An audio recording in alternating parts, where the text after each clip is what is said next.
আমরা এখন আছি পৃথিবীর সব থেকে বড় ম্যানগ্রোভ ফরেস্ট সুন্দরবনে। সাথে আছে আমার বন্ধু বান্ধবরা।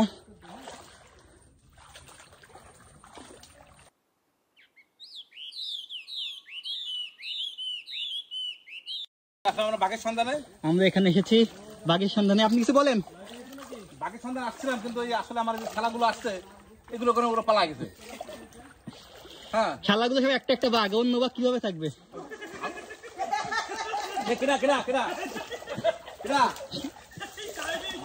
বাঘ কি একটা পড়িছে, বাঘ কি একটা ধরেছিস?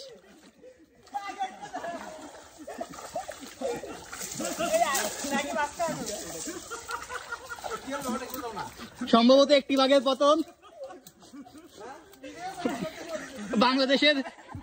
বাংলাদেশ ক্রিকেট টিমের একই অবস্থা। এদেরকে যতই বাঘ বলে সম্বোধন করা হয়, এরা ততই ভেড়ার মতো পারফরমেন্স দেখায়, ভাল্লুকের মতো।